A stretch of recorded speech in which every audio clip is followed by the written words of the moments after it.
Bonjour Antoine V. Bonjour. Vous êtes l'avocat français de Julian Assange. Merci beaucoup de nous réserver votre première réaction sur un plateau de télévision depuis la libération de votre client. C'est une grande victoire que de le voir aujourd'hui libre après tant d'années. Si vous voulez, après tant d'années, c'est un mélange de sentiments très divers et contrastés. À la fois, c'est une libération et donc c'est un soulagement, une grande émotion de voir quelqu'un qu'on a toujours vu, en tout cas que moi, je l'ai toujours vu enfermé, dehors, libre, en train de marcher, en train d'embrasser les gens sans entrave. Donc ça, c'est vrai que c'est des images qui me marquent énormément et c'est même un peu irréel, c'est-à-dire que je me demande si la personne que je vois là, c'est celle que j'avais vue il y a quelques semaines. Et puis en même temps, c'est contrasté aussi parce que c'est pas une bonne décision et c'est pas une bonne affaire pour la liberté de la presse. Le fait de voir cet homme marcher libre, ça efface pas les années qu'il a passées derrière les barreaux à se défendre de choses qui manifestement étaient, en tout cas pas celles qu'on lui avait imputées. Et c'est pour ça qu'aujourd'hui, c'est des sentiments un petit peu contrastés. Et puis c'est aussi le travail d'une équipe de gens tout autour de lui. Je rappelle qu'il a des centaines de millions de soutiens qui sont forcément très heureux de le voir libre, mais qui s'interrogent pour savoir qu'est-ce qui va finalement sortir du cas Assange en ce qui concerne nos libertés. Oui, et là on voyait ces images. C'est des images que vous avez rêvé de voir un jour. Vous pensiez qu'il pouvait finir ses jours en prison ? À chaque fois que je suis allé le voir, après j'ai un naturel optimiste, mais je me suis dit qu'il y a forcément un jour où ça s'arrêterait.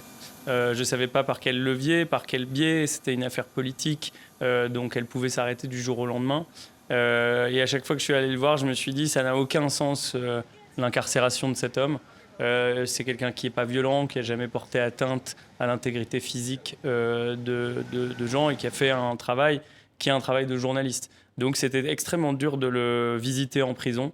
En plus, c'est quelqu'un d'extrêmement articulé sur le terrain intellectuel. Donc c'était une épreuve.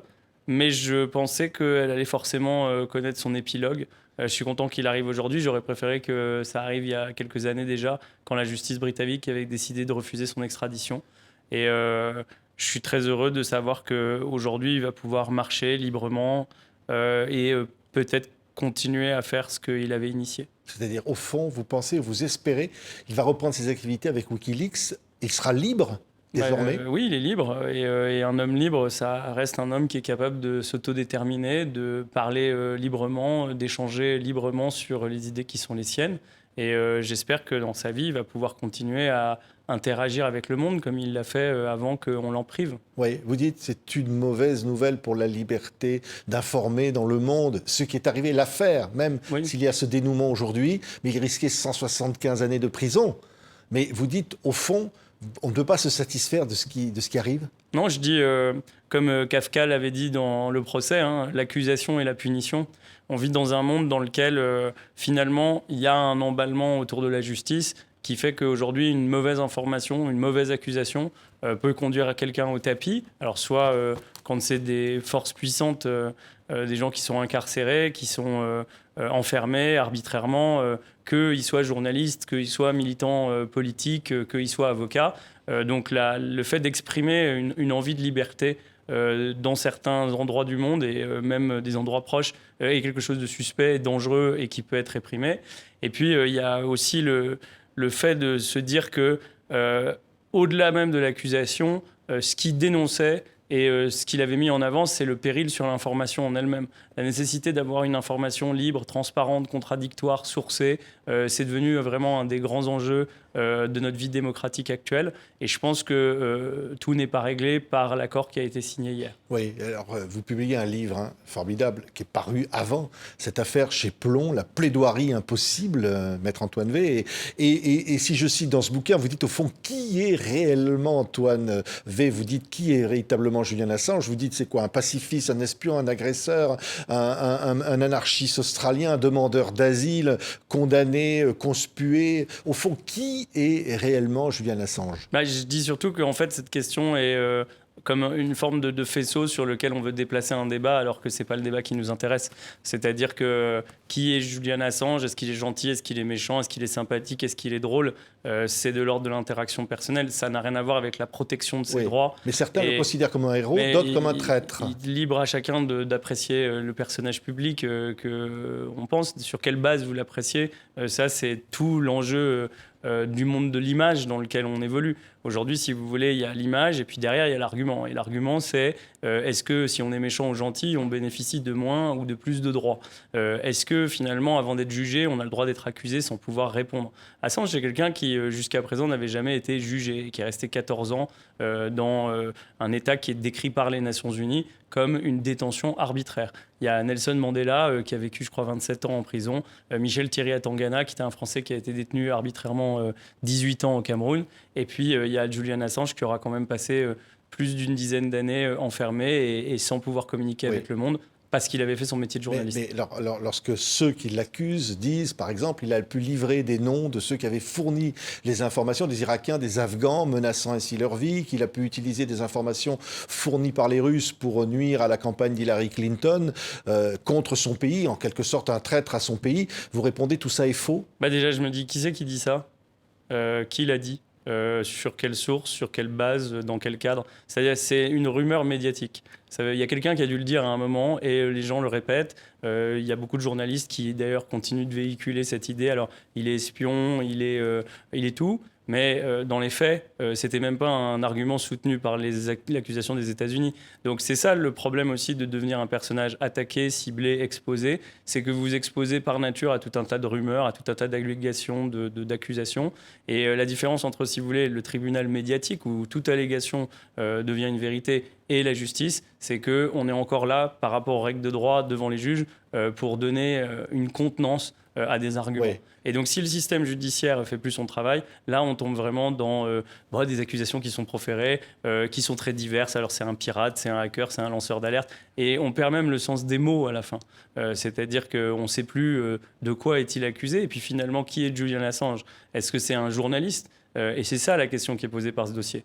Qu'est-ce qui disqualifierait quelqu'un qui diffuse des informations d'intérêt général de bénéficier de la protection du journaliste? Et surtout, s'il est journaliste, alors il doit bénéficier d'une protection encore plus accrue. C'est ça ce dossier. Et pas un ennemi, évidemment, ennemi des États-Unis, ennemi des grandes démocraties. Quand il a montré des images qui dénonçaient finalement des opérations militaires américaines dans lesquelles des Irakiens civils ont été tués, il faisait son devoir d'information. Je pense qu'il était surtout un ennemi des crimes de guerre, un ennemi de l'illégalité de tuer des civils, un ennemi du fait de voir ces militaires rigoler quand ils le font. Ça, c'est la vérité de l'image. Derrière, je ne comprends pas la logique qui voudrait dire que ces actions qui sont illégales, maintenant le public connaît bien ce que c'est un crime de guerre. On a l'Ukraine, Israël, l'Arménie. C'est des contentieux qui sont peut-être plus médiatisés aujourd'hui que l'était à l'époque la guerre d'Irak. Mais il n'y a pas une loi qui protège les États, les dirigeants de commettre des crimes de guerre. Donc le rôle des journalistes, c'est de documenter, de collecter. C'est ce que font les gens qui aujourd'hui sont en Ukraine, c'est ce que font les gens qui aujourd'hui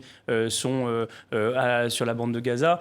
Et c'est ce qu'a fait Julian Assange il y a très longtemps. Et pour ça, il en a payé un prix très cher. Oui, un prix très cher. Et au fond, d'avoir vécu tant d'années dans cette prison en Grande-Bretagne, encore dans des conditions extrêmement difficiles, vécu dans une ambassade, tout ça a été extrêmement dur. Au fond, ça peut dissuader d'autres qui pourraient se dire, au fond, c'est le prix à payer pour informer. C'est pour ça que je vous dis que la joie qui peut s'incarner par le fait de voir quelqu'un désentravé ne doit pas faire perdre de vue que l'accusation qui a été portée sur lui montre la fragilité de la protection qu'on peut offrir à des gens qui militent pour nos libertés.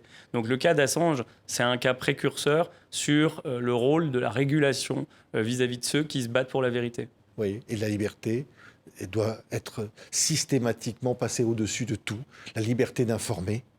C'est ça, au fond, qu'il dit, Julian Assange, au monde, aujourd'hui? Je pense que c'est pas comme ça qu'il faut poser les débats, mais dans un état de droit. Dans un état de droit, c'est un équilibre entre des impératifs. La liberté, c'est pas en ôtant la liberté à certains que vous allez offrir la sécurité à d'autres. C'est pas en promouvant la transparence. Si vous respectez pas la vie privée, par exemple, si vous respectez pas certains secrets, le secret professionnel, alors vous avez plus d'équilibre. Donc je pense pas que le débat d'Assange soit un débat pro-transparence, pro-liberté, anti-américain. C'est un débat un peu plus subtil qui est de dire c'est pas parce qu'on a le secret défense, par exemple, qu'on peut couvrir des illégalités et des crimes de guerre. C'est pas parce qu'on a la transparence qu'on peut violer l'intimité des gens. Et je crois que Wikileaks a toujours eu une ligne, contrairement aux allégations dont elle a souffert, qui était une ligne de journaliste. Est-ce que l'information qui est diffusée est une information d'intérêt général? Est-ce qu'elle est diffusée d'une manière objective, sans tronquer les choses? Est-ce qu'elle met en danger la vie privée ou même la vie physique des uns et des autres? En réalité, il y avait une ligne éditoriale qui était faite avec des caviardages, des sélections. Et c'est pour ça que Assange aurait dû être soutenu par tous les journalistes, ce qui n'a pas toujours été le cas. Il aurait dû être soutenu par plus de gouvernements. Et ça n'a pas toujours été le cas, notamment même en France. C'est parce qu'on est dans un monde d'intérêt. Le droit, l'indépendance de la justice, ce n'est pas une donnée acquise, c'est une donnée qu'il faut protéger. Aujourd'hui, en France, on vit un moment dans lequel, justement, les gens sont appelés à exercer leur devoir démocratique. C'est un moment très tendu. Et je pense que ce cas, en tout cas pour moi, ce qu'il a révélé à titre personnel, c'est que la justice n'est pas un organe qui sert à punir les méchants. La justice, c'est un organe qui sert à préserver nos libertés, à faire en sorte qu'on n'est pas devant l'arbitraire, à faire en sorte qu'on ne peut pas être licencié sans droit, qu'on ne peut pas être privé de voir ses enfants sans droit. Et le juge devrait apparaître, je pense, dans une démocratie, plus comme un garant des libertés que comme un redresseur de tort. Et c'est vrai que dans un débat où on confond la liberté et la sécurité, par exemple, on a envie de faire du juge le père Fouettard des démocraties. Et je crois qu'en faisant ça, on perd un petit peu notre âme, on perd notre équilibre, et surtout, on perd la protection de ce qui nous protège, c'est-à-dire nos droits. Oui. Donc c'est l'état de droit et l'indépendance de la justice aussi qui sont posés par ce système Assange. Oui, mais pourquoi vous avez appelé votre livre « La plaidoirie impossible » ? C'est publié chez Plomb, ce bouquin-là. Et c'est dingue parce qu'avant même ce qui vient d'arriver, vous faites une sorte de plaidoirie comme ça, mais vous dites au fond c'est une plaidoirie qui était impossible. Elle était impossible parce que je savais que d'abord elle ne serait jamais prononcée. Assange n'est pas poursuivi en France. Moi je suis français. Donc j'avais envie de me dire comment j'arrive à parler de son cas, comment justement j'arrive à démystifier des fake news qui volent autour de lui depuis des années et comment j'arrive à intéresser quelqu'un pour qu'il rentre dans ce dossier qui est complexe, aride. Tout le monde n'est pas forcément intéressé ou certains peuvent être un peu épouvantés par la figure du personnage public. Et je me suis dit, quand on met les gens dans un tribunal, quand ils sont jurés populaires, en fait, je constate toujours qu'ils sont plus hauts que ce qu'ils sont dans la vie. Ils se hissent, ils ont une conscience, ils écoutent. Et c'est parce que j'avais envie que celui qui lise ce livre se sente impliqué que j'ai eu envie de faire ça sous la forme d'une plaidoirie. Oui. Vous attendez des nouvelles directes de lui, là, de ce qui se passe en ce moment. Son arrivée bientôt en Australie, vous arrivez à échanger Je fais partie d'un collectif, je veux dire, je ne suis pas différent des millions de gens qui le soutiennent. Pendant très longtemps, il y avait un journaliste qui l'a beaucoup soutenu, qui est Christophe Leloir, qui était le président de Reporters sans frontières. Qui nous a quittés Et je pense que, par exemple, il y a des gens comme lui avec qui on a fait beaucoup de meetings, de réunions, et je pense qu'il aurait été vraiment très très heureux de voir Assange dehors aujourd'hui et qu'il incarne en fait tout le réseau de gens qui se sont battus pour lui depuis 10 ans. Donc j'en fais partie, mais je ne suis pas plus que les autres. J'ai des photos avec plein de militants anonymes, des associations, des ONG. Ce qu'il y a, c'est que il n'a jamais été institutionnalisé, Assange, parce que justement, il se battait contre des institutions. Et je pense qu'il est temps de comprendre que ce n'est pas un personnage qui ne nous concerne pas, c'est en fait un précurseur de nos libertés. Merci beaucoup, Antoine V. Ça nous donne l'occasion d'ailleurs de saluer la mémoire de Christophe Deloire, président de Reporters sans frontières, qui venait souvent sur ce plateau, qui nous a quittés il y a quelques semaines.